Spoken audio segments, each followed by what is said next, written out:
Students, last lecture में basically हमने ionic compound की प्रॉपर्टीज को डिटेल में डिस्कस किया था और आज स्टूडेंट्स हम एक आयनिक क्रिस्टल का स्ट्रक्चर स्टडी करने जा रहे हैं, दैट इज NaCl। तो NaCl basically it's an ionic compound और इसको हम क्या कहते हैं, टेबल सॉल्ट, खाने का नमक। ठीक है, आयनिक क्रिस्टल है, इसका स्ट्रक्चर डिस्कस करते हैं स्टूडेंट्स। कोई भी आयनिक क्रिस्टल जब हम डिस्कस करते हैं तो दो बातें बहुत इंपॉर्टेंट होती हैं, that is structure of ion, यानी आयनिक क्रिस्टल में स्ट्रक्चर ऑफ आयन कैसा है, कौन से एलिमेंट है, और दूसरा आती है बात साइज ऑफ आयन। ठीक है, अब यहाँ NaCl के केस में हमारे पास कौन से एलिमेंट्स हैं, सोडियम और क्लोरीन। सोडियम एटम जब एक इलेक्ट्रॉन लूज करता है तो वो सोडियम आयन में कन्वर्ट हो जाता है, क्योंकि वो एक इलेक्ट्रॉन लूज करता है तो उसके ऊपर क्या चार्ज आ जाता है, +1 चार्ज आ जाता है। ठीक है, और क्लोरीन एटम ये एक इलेक्ट्रॉन एक्सेप्ट करता है और क्लोराइड आयन में कन्वर्ट हो जाता है और इसके ऊपर क्या चार्ज आएगा, -1। ठीक है, now that is chloride ion and this is sodium ion. ठीक है, अब साइज की बात करें कि साइज ऑफ आयन कितना है। सोडियम आयन का साइज हमारे पास आता है दैट इज 95 पिकोमीटर, जबकि क्लोराइड आयन का साइज हमारे पास आता है 181 पिकोमीटर। अब स्टूडेंट्स, साइज से हमें अंदाजा हो रहा है कि क्लोराइड आयन का साइज बड़ा है सोडियम आयन से। तो स्टूडेंट्स, आयनिक क्रिस्टल में जिस आयन का साइज बड़ा होता है वो क्रिस्टल लैटिस में कॉर्नर्स पर मौजूद होगा। ठीक है स्टूडेंट्स, हमारे पास जो आयनिक क्रिस्टल है दैट इज NaCl, इसका क्रिस्टल लैटिस क्यूबिक शेप का होता है। मैं आपको यहाँ पर सिंपल क्यूब ड्रॉ करके दिखाऊं।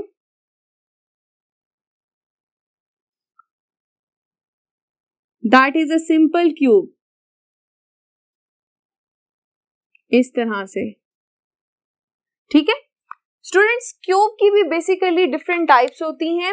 आपके सामने आप देख सकते हैं ये सिंपल क्यूब है। सिंपल क्यूब में एटम, आयंस या मॉलिक्यूल्स जो होते हैं वो सिर्फ कॉर्नर्स पर मौजूद होते हैं। ठीक है, अब आप देख सकते हैं दूसरी हमारे पास टाइप है that is face centred cube. Face centred cube में क्या होता है कि आयंस कॉर्नर्स पर भी मौजूद होते हैं और फेजेस पे भी मौजूद होते हैं। अभी मैं आपके साथ डिस्कस करूंगी कि फेस ऑफ क्यूब क्या होता है बेसिकली। और तीसरी टाइप हमारे पास आती है that is the body centred cube. Body centred cube में क्या होता है कि आयंस कॉर्नर्स पर भी मौजूद होंगे और एक क्यूब के सेंटर के अंदर एक आयन, एटम या मॉलिक्यूल भी मौजूद हो सकता है। तो इस तरह की टाइप को हम क्या कहते हैं, body centred cubic structure.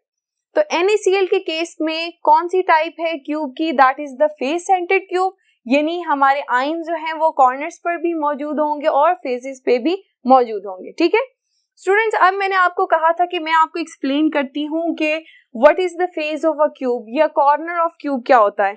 Students, आप देख सकते हैं एक क्यूब के 8 कॉर्नर्स होंगे, 1 2 3 4 5 6 7 एंड 8।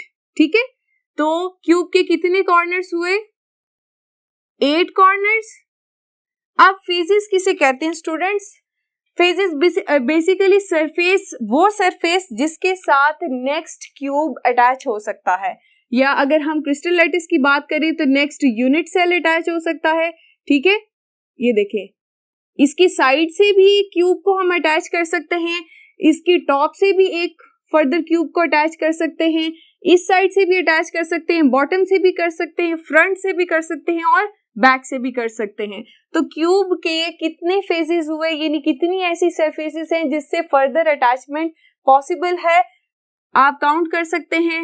लेफ्ट राइट में 1 2, टॉप बॉटम 3 4 और फ्रंट बैक 5 6।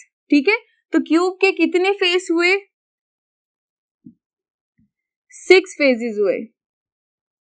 ठीक है, अभी हमने क्या कहा कि NaCl के स्ट्रक्चर में क्रिस्टल लैटिस की जो ज्योमेट्री है, ये अरेंजमेंट है, दैट इज क्यूबिक। किस तरह की क्यूबिक है? फेस सेंटर्ड क्यूबिक स्ट्रक्चर है, ठीक है, फेस सेंटर्ड क्यूबिक स्ट्रक्चर, यानी कॉर्नर्स पे भी मौजूद होंगे और फेजेस पे भी मौजूद होंगे, ठीक है। अभी हम बात कर रहे थे साइज ऑफ आयन की कि इन दोनों में से स्टूडेंट्स जिस आयन का साइज बड़ा होगा वो कॉर्नर्स पर मौजूद होगा और फेस पे मौजूद होगा, ठीक है, क्यूब के फेस पे इस तरह से।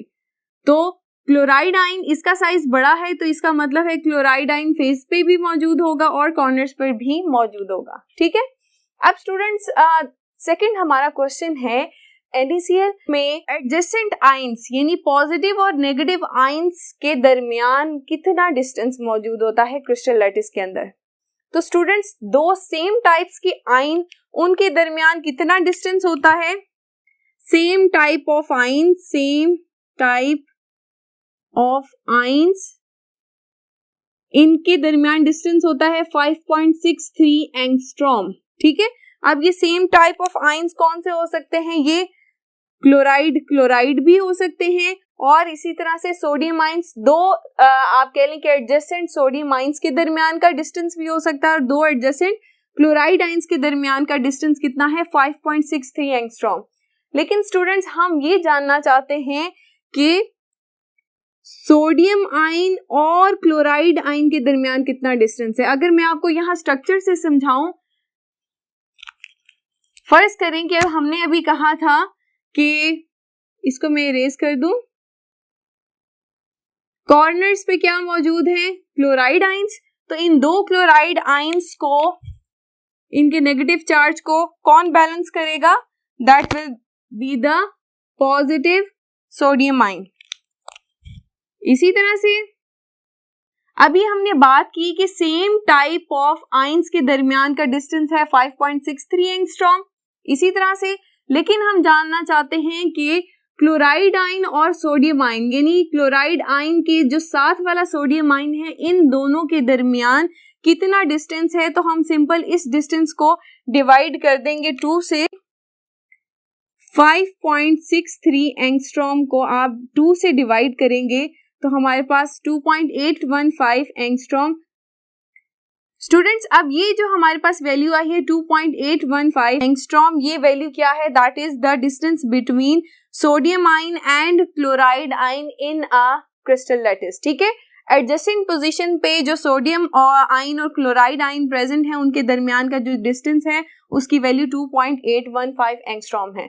तीसरी बात स्टूडेंट्स जो स्ट्रक्चर में इंपॉर्टेंट होती है, क्योंकि ये आयनिक क्रिस्टल की हम बात करें, इसके अंदर आयंस मौजूद हैं, तो हम ये भी जानना चाहेंगे कि पॉजिटिव आयन को कितने नेगेटिव आयन सराउंड करते हैं इन अ क्रिस्टल लैटिस। और इसी तरह से आप ये भी कह सकते हैं कि नेगेटिव आयन जैसे कि क्लोराइड आयन है, उसको कितने पॉजिटिवली चार्ज आयन जो हैं क्रिस्टल लैटिस के अंदर उसको सराउंड किया होता है। इसको स्टूडेंट बेसिकली हम क्या कहते हैं? कोऑर्डिनेशन नंबर कहते हैं।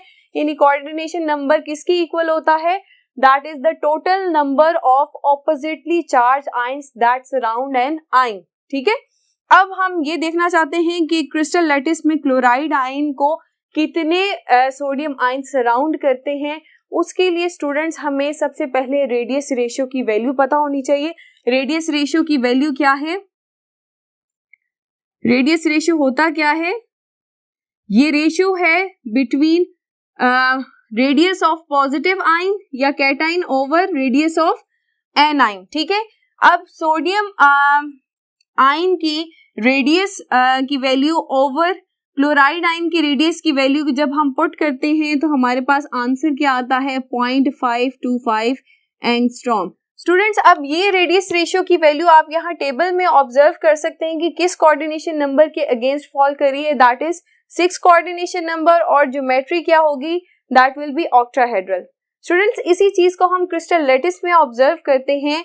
हमारे सामने ये NaCl का क्रिस्टल लैटिस है, आप देख सकते हैं क्यूबिक स्ट्रक्चर है। अब हम NaCl के स्ट्रक्चर को कुछ इस तरह से एक्सटेंड करेंगे कि क्लोराइड आयन को आप देख सकते हैं कितने सोडियम आयंस ने सराउंड किया हुआ है। दैट इज 6 सोडियम आयंस, ठीक है, क्लोराइड आयंस के गिर्द मौजूद हैं।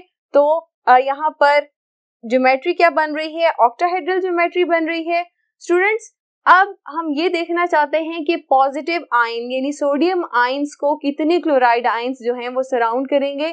तो दोबारा से NaCl का क्रिस्टल लैटिस कंसिडर करते हैं। अब हम कुछ इस तरह से एक्सटेंड करेंगे कि सोडियम आयन जो है वो सेंटर में मौजूद होगा और अब आप देख सकते हैं कि सोडियम आयन को 6 क्लोराइड आयंस जो हैं सराउंड करें इन अ क्रिस्टल लैटिस। तो coordination number of chloride ion या सोडियम आयन कितना होगा, दैट विल बी 6। ठीक है, तो हम फर्दर लिखेंगे कि क्लोराइड आयंस का कोऑर्डिनेशन नंबर क्या हुआ, 6 हुआ, यानी नेगेटिव आयन को कितने पॉजिटिव आयन सराउंड करे थे, 6, और इसी तरह से पॉजिटिव आयन को कितने नेगेटिव आयंस ने सराउंड किया था, 6 ने। तो 6 कोऑर्डिनेशन नंबर आया है सोडियम आयन का और 6 कोऑर्डिनेशन नंबर आया है negative ion that is chloride ion का। ठीक है, अब स्टूडेंट्स फर्दर हम क्यूबिक स्ट्रक्चर में NaCl के क्यूबिक स्ट्रक्चर में यूनिट सेल में कुछ इंपॉर्टेंट पॉइंट्स को डिस्कस करना चाहेंगे। यूनिट सेल बेसिकली क्या होता है, ये स्मॉलेस्ट पार्ट होता है क्रिस्टल लैटिस का जिसके अंदर क्रिस्टल लैटिस की तमाम खूबियां, तमाम फीचर्स मौजूद होते हैं। ठीक है, और यूनिट सेल को ही फर्दर रिपीट करने से हमारे पास क्रिस्टल लैटिस अपीयर हो जाता है।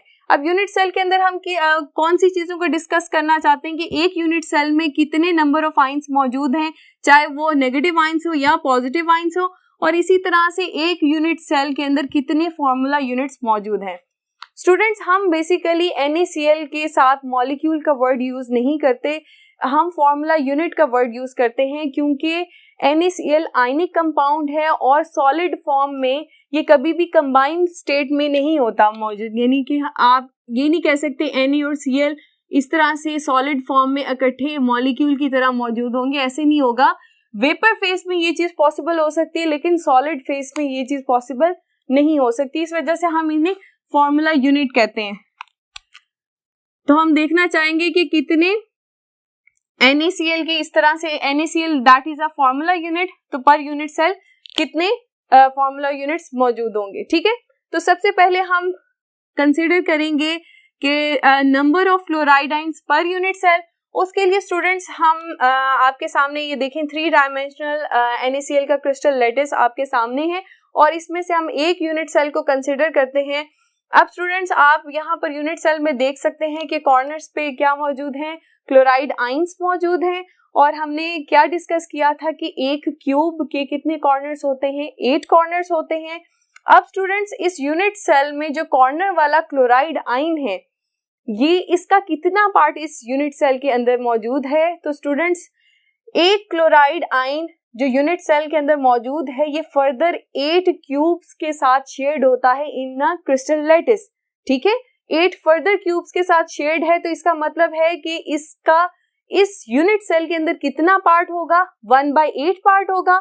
अब कॉर्नर्स वाले क्लोराइड आयंस को जब हमने कंबाइन किया तो हमारे पास टोटल कितने क्लोराइड आयंस बने, 1 क्लोराइड आयन। और स्टूडेंट्स आप देख सकते हैं कि फेजेस पे भी क्लोराइड आयंस मौजूद हैं और फेस वाले क्लोराइड आयंस का कितना पार्ट यूनिट सेल में मौजूद है, दैट इज 1/2। स्टूडेंट्स आप इस चीज को इस तरह से भी समझ सकते हैं जैसे 2 कमरों में जो एक सिंगल दीवार है और उसके अंदर जो खिड़की है वो दोनों के दरमियान इक्वली शेयर्ड है। ठीक है, तो इसी तरह से फेज वाले क्लोराइड आयंस भी 2 यूनिट सेल्स के दरमियान इक्वली शेयर्ड होते हैं क्रिस्टल लैटिस में।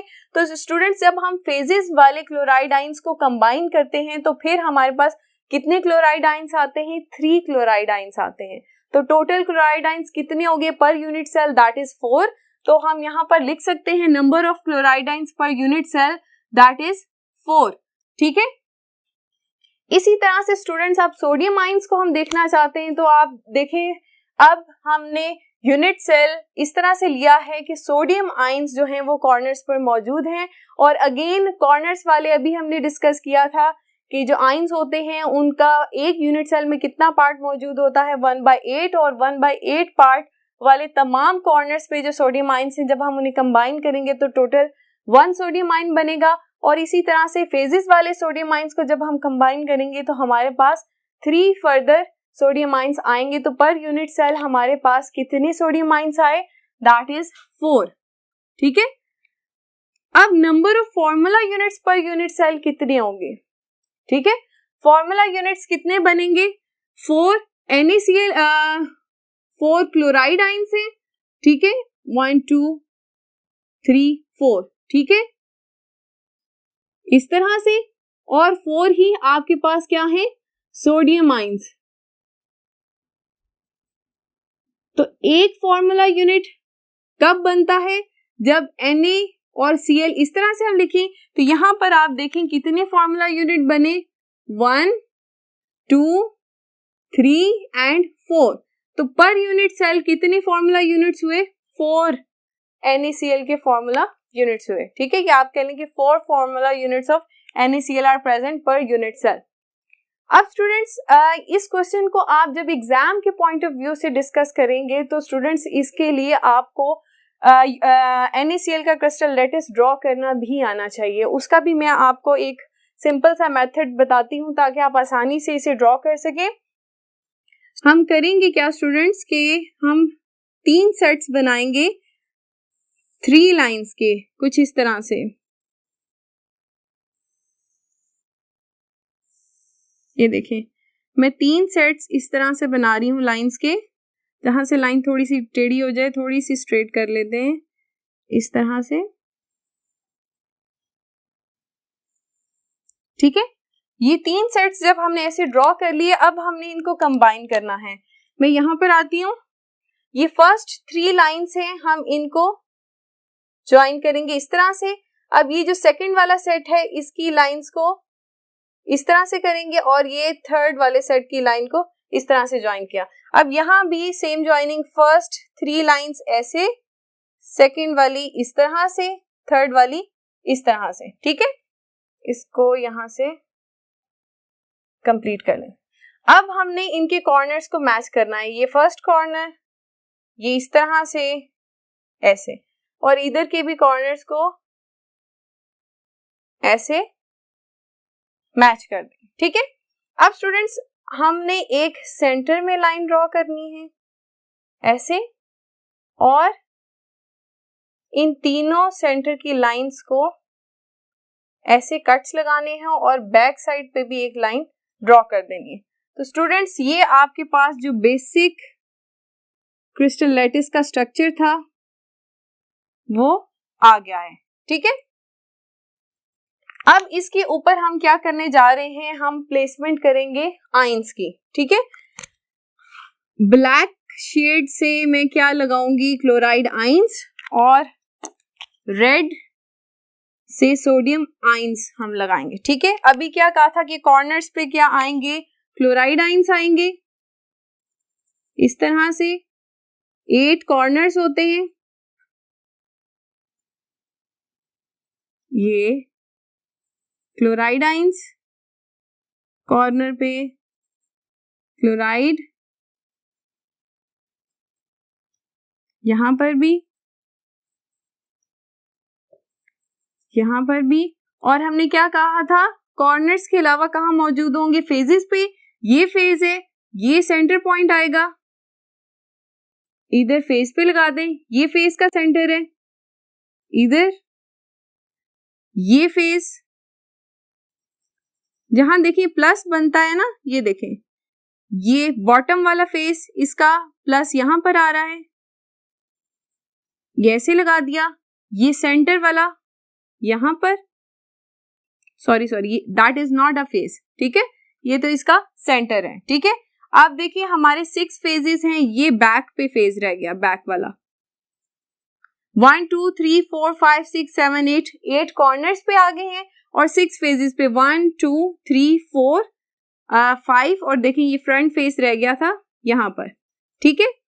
अब स्टूडेंट्स 2 क्लोराइड आइंस हैं, तो बीच में क्या होगा, सोडियम आएगा। 2 क्लोराइड बीच में सोडियम, 2 क्लोराइड आइंस बीच में सोडियम आइन, 2 क्लोराइड सोडियम आइन, 2 बैक वाले क्लोराइड आइंस सोडियम आइन, क्लोराइड आइंस सोडियम आइंस, नीचे वाले देखें क्लोराइड आइंस सोडियम आइंस, यहां पर देखें 2 क्लोराइड सोडियम आइंस, ये सोडियम आइन है, क्लोराइड आइन, और यहां पर क्या आएगा, सोडियम आइन आएगा, ठीक है।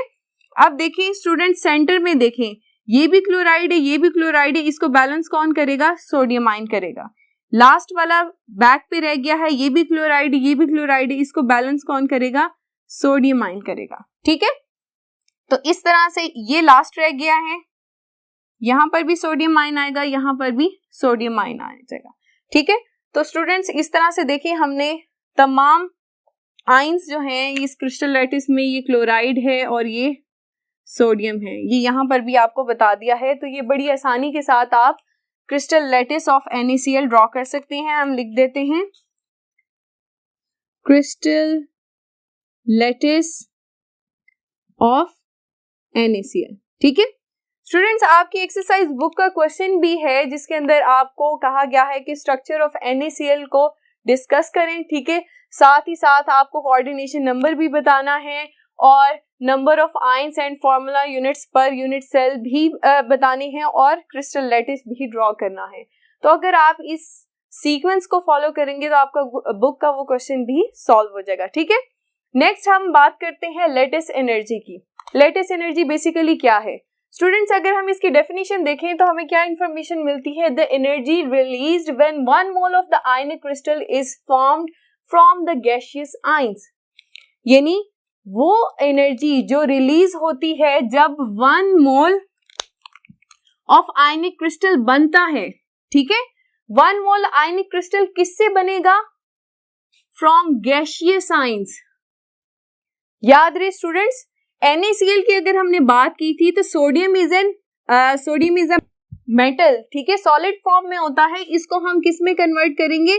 सोडियम आयन में, और इसका फेज भी चेंज करेंगे, गैसियस फेज रखेंगे। इसी तरह से students chlorine is a gas. ठीक है, और इसको आयनिक फॉर्म में कन्वर्ट करेंगे। ठीक है, तो फिर दोबारा से देखें, the energy released when 1 mole of the ionic crystal is formed from the gaseous ions, यानी इस फॉर्म में जब आयंस आपस में कंबाइन होकर क्रिस्टल लैटिस बना दे सॉलिड फॉर्म में।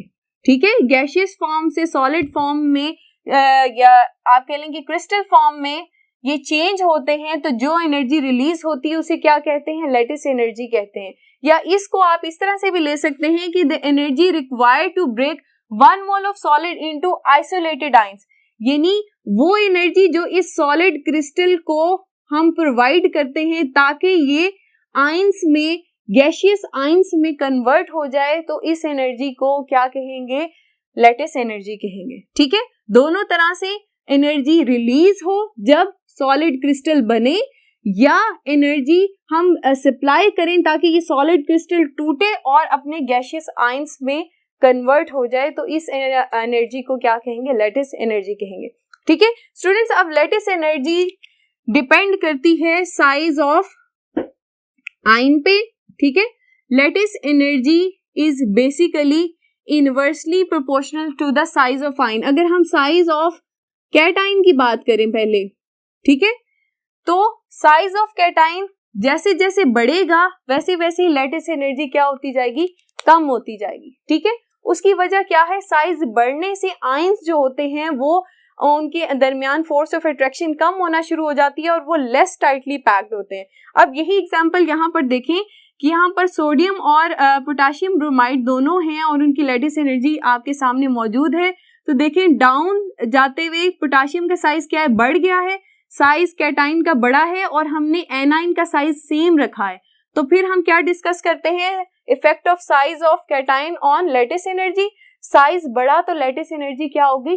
कम होगी। ठीक है, due to less force of attraction present between the ions. ठीक है, इसी तरह से अगर हम बात करें एनाइन की, lattice energy is inversely proportional to the size of anion. जब हम कैटाइन सेम रखते हैं तो साइज ऑफ एनाइन बढ़ने से क्या होगा? अगेन लेस टाइट पैकिंग होगी आयंस के दरमियान और लेस अट्रैक्शन हो जाएगी। अब आप देखिए, क्लोराइड का साइज छोटा है, ब्रोमाइड का बड़ा है, आयोडीन का सबसे बड़ा है। तो साइज एनाइन का बढ़ने से क्या हो रहा है? लैटिस एनर्जी डिक्रीज कर रही है। ठीक है, तो एक बात होगी कि साइज कैटाइन का हो या एनाइन का हो, साइज ऑफ आयन बढ़ने से क्या होता है? लैटिस एनर्जी डिक्रीज होती है। ठीक है, फर्दर एक और फैक्टर इफेक्ट करता है, दैट इज द चार्ज। ठीक है, अब चार्ज ऑन कैटाइन वो कैसे इफेक्ट करता है और चार्ज ऑन एनाइन वो लैटिस एनर्जी को कैसे इफेक्ट करेगा। स्टूडेंट्स, कैटाइंस में जब चार्ज इंक्रीज करता है, जैसे सोडियम आयन है, कैल्शियम आयन है, ठीक है, एल्यूमिनियम है, अब जैसे जैसे चार्ज बढ़ता जा रहा है तो क्या हो रहा है, साइज स्मॉल हो रहा है, ठीक है, और चार्ज बढ़ने की वजह से क्या होगा, force of attraction between ions वो भी बढ़ जाएगी। तो इसका मतलब है कि कैटाइन पे जब चार्ज बढ़ता है तो साइज भी छोटा होता जाता है। तो ये दोनों चीजें लैटिस एनर्जी को सपोर्ट करती हैं और लैटिस एनर्जी हाई होगी। ऐसे आयनिक कंपाउंड्स जिसमें कैटाइन पे चार्ज ज्यादा होगा उसका साइज कम होगा, तो इस तरह के आयनिक कंपाउंड्स की लैटिस एनर्जी क्या होगी, ज्यादा होगी। अब एनाइन के साइज में एनाइन के केस में चार्ज जो है वो दो फैक्टर्स पे डिपेंड कर रहा होता है। अब देखिए एनाइन में चार्ज हम बढ़ाते हैं, क्लोराइड है, सल्फाइड है और इसी तरह से फॉस्फेट है, ठीक है। अब स्टूडेंट्स जैसे जैसे चार्ज एनाइन पे बढ़ेगा तो साइज बढ़ता जा रहा है, ठीक है। अब चार्ज बढ़ने से तो अट्रैक्शन बढ़ेगी, लेकिन साथ ही क्योंकि एनाइन का साइज भी बढ़ जाएगा तो साइज बढ़ जाने से क्या होगा, force of attraction between ions जो है वो कम हो जाएगी, ठीक है। चार्ज ज्यादा होने से बेशक लैटिस एनर्जी इंक्रीज करने में सपोर्ट कर रही है, लेकिन क्योंकि जिस एनाइन का चार्ज ज्यादा होता है उसका साइज भी बड़ा होता है और साइज बड़ा होने की वजह से क्या होगा, लैटिस एनर्जी डिक्रीज कर जाएगी, ठीक है। तो दो फैक्टर से आपने देखा कि lattice energy is inversely proportional to the size of ion. Cation या एनाइन का साइज हो वो बढ़ने से लैटिस एनर्जी डिक्रीज होती है।